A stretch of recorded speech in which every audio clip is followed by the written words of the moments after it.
नमस्ते। हम अक्सर बात करते हैं कि एज ए इंटरवेंशन कार्डियोलॉजिस्ट हम लोग अक्सर इन्फॉर्म करते हैं, पेशेंट को बताते हैं, बात करते हैं कि आपको स्टंट की ज़रूरत है, बाईपास की ज़रूरत है। लेकिन हम इस बारे में बात करने में थोड़ा डिले कर देते हैं या समझाने में थोड़ा टाइम लग जाता है कि बचाव कैसे किया जाए। अगर किसी को ब्लॉकेज है, किसी के स्टंट की ज़रूरत है, बाईपास की ज़रूरत है, तो हम कैसे उसको बचा सकें कि आगे उसको बीमारी ना बने या जो बनी है वो ठीक हो जाए, उसको प्रिवेंट कर सकें। तो हम आज बात करना चाहेंगे, बचाव ही इलाज है, prevention is better than cure. तो मैं इस बात को एक केस स्टडी के हिसाब से बताना चाहूँगा, एक पेशेंट के साथ जो हमारा एक्सपीरियंस है उसके बारे में। और हम इसमें फोकस करेंगे कि habit, how habit can play important role, जिससे कि हम अपना बचाव कर सके। तो एक पेशेंट है हमारे पास, जिनको 2020 में एंजियोग्राफी हुई थी और उनको सिग्निफिकेंट डिजीज थी और उनको बाईपास बताया गया था। बट वो मेरे से मिले 3 साल बाद 2023 में। तो जब वो मेरे से मिले तो उनको शुगर थी, बीपी थी और वजन बहुत ज़्यादा था। ये उनके रिस्क फैक्टर्स थे। ये रिस्क फैक्टर्स उनको पता था कि रिस्क फैक्टर्स है, तब भी उन्होंने इस पे ध्यान नहीं दिया। और उनका जो वजन था वो 110 किलो था। हमने उनसे मिले, हमने उनको समझाया कि आप अगर अपना इलाज बाईपास से नहीं करवाना चाहते और इवन आप करवाना भी चाहते हैं तो साइमल्टेनियसली आपको अपने रिस्क फैक्टर्स कंट्रोल करने पड़ेंगे, उनको भी ध्यान देना पड़ेगा जिसकी वजह से आपको ब्लॉकेज आई। जैसे कि आपका जन्म हुआ तब आपकी नसें नॉर्मल थी, but at the age of 54 आपकी नसों में ब्लॉकेज आया। तो वो जो ब्लॉकेज आया वो क्यों आया, उसको हमें ठीक करना है।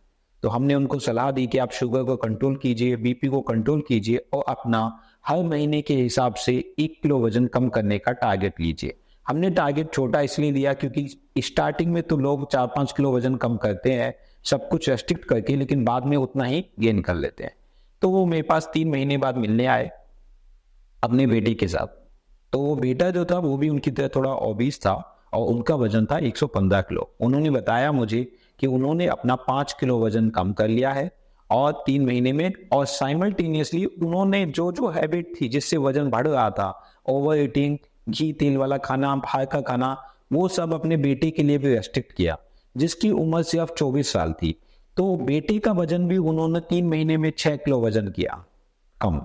तो मैंने पूछा कि आपने ऐसा क्यों किया? बोले सर मेरे को तो बीमारी हो गई है, लेकिन मैं अपने बच्चे के भविष्य के लिए सोच रहा हूँ कि जो मुझे सफर करना पड़ रहा है, मेरे बेटा ना करे, तो मैं इसको पैसा दूं, जमीन दूं, उससे अच्छा है कि मैं उसको अच्छी हैबिट्स दूं, जिससे कि वो समझ पाए इस एज में कि उसको ब्लॉकेज ना बने और आगे भविष्य में वो अपनी अच्छी जिंदगी जी पाए। तो उसको एक अच्छी हैबिट दी गई है कि जिससे कि वो अपना ब्लॉकेज के बारे में, प्रिवेंशन के बारे में समझ सके। और अब ग्रेजुअली मैं चाहता हूं कि इसका 15-20 किलो वजन और कम हो जाए। तो हम बात करना चाहेंगे इन्हीं हैबिट्स के बारे में।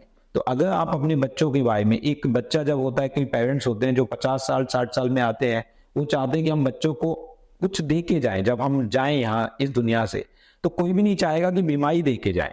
तो जो बीमारी हमारी अनुवांशिक होती है, जो हेरिडिटी होती है, वो कुछ कारण से होती है।